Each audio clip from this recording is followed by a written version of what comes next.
Ambassador, thank you so much for joining us. You've said that you want to be a voice of reason and a bridge builder as president of the UN Security Council. Is that needed now more than ever? Definitely. I believe in the past 7 months in which Sierra Leone has been in the Security Council, we have been that voice of reason and the bridge builder. And so we see that as a continuation in the presidency. More than ever, we need that bridge builder to bring all of the various, aspects of Security Council. It's not a like-minded organization, definitely states with different interests and priorities. You need that member state to be able to reach out to bring everyone together to address some of the most concerning and pressing issues which we face as a council. The last time Sierra Leone held the presidency of the Security Council, you and I were not even born. December 1971. What perspective does your country bring at this moment, and how do you hope to make the most impact? Now, I always describe our history as storied. There's a lot we can share. Immediately upon independence, we became a member of the United Nations, and 10 years we got elected to the Security Council. We also contributed to peacekeeping. We were quite the strong voice on decolonization. So we had already shown that we're active participants in international affairs. Moving on from our last presidency, we also suffered our own difficulties. We had a decade of civil conflict, but we've had 2 decades of peace resolution, peace building, and democratic progressive governance. And we want to share that experience at the Security Council, and I think that comes in quite valuable, and so far that experience has helped us and guided us in our interactions with situation countries, particularly in Africa. And that is one of your big priorities this month is conflict prevention. Exactly. You feel like you bring unique perspective. Well, conflict prevention is important. Certainly, the Security Council has to deal with the conflicts that now you find all over in the world. That's an important responsibility. But we have to find a way of preventing conflict, and there are ways in which we can do this. There's a role for Security Council in looking at how do you address conflict prevention and peace building. We have a good example in Sierra Leone in implementing what we call the SG16. We have an independent commission for peace and national cohesion. That practice is something that we want to share. That is why in one of our signature events, we'll be dealing with conflict prevention and peace building. And then we have to deal with the other aspect. The other aspect is really the nexus between peace and development.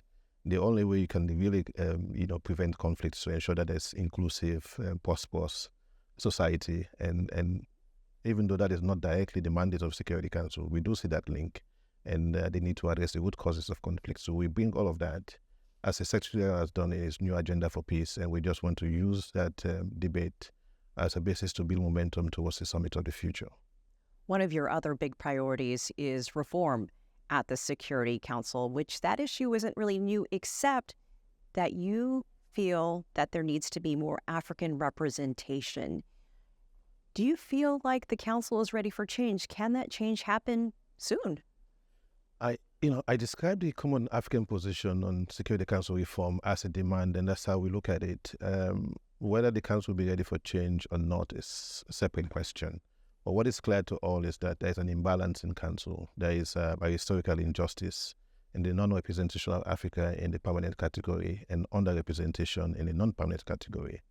The discussion on reform has been going on for long. One could say since the establishment of the United Nations.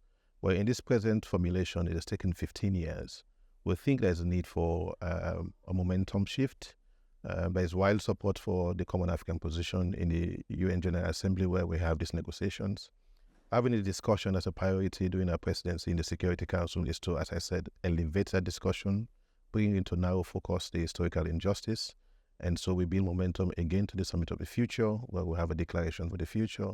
But we also get to the 80th anniversary of the United Nations. It will be 8 decades. The question is, can we still have a United Nations with an imbalanced Security Council with Africa not represented in the permanent category? I think there's a moral imperative on all, whether you accept or not, for that change to happen. Do you feel optimistic then with the incoming President of the General Assembly representing the African continent, your position at the Security Council, that more and more African issues are coming to the forefront of the United Nations at this moment?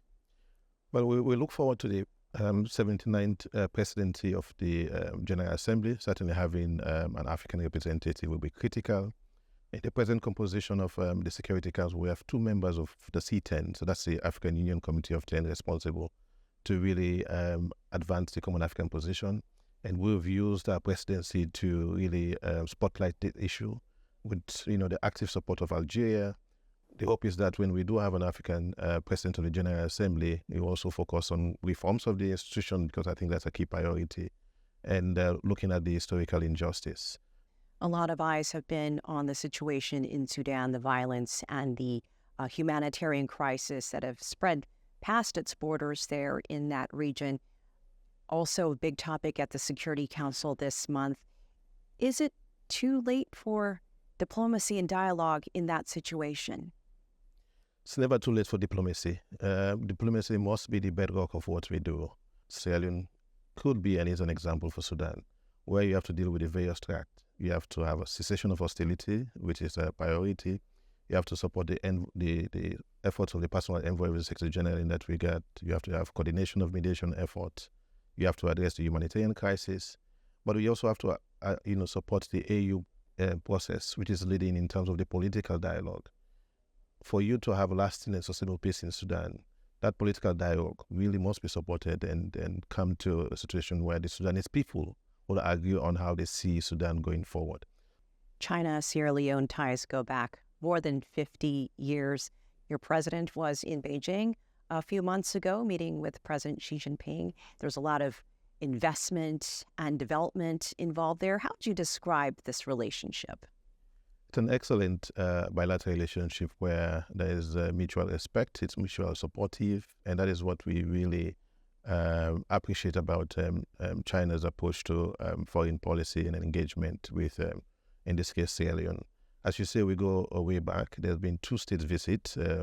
President Biu recently visited President Xi in China, and bilaterally in terms of engagement in economic prosperity and sustainable development, we've deepened that as well. We continue to cooperate very well at the United Nations. I see that as only going forward in the right direction. Of course, as you say famously in China, it's a win-win scenario for both of the states involved. Ambassador Michael Kanu, thank you so much for joining us. Thank you so much for inviting me to share a perspective. Thank you. UN Insider.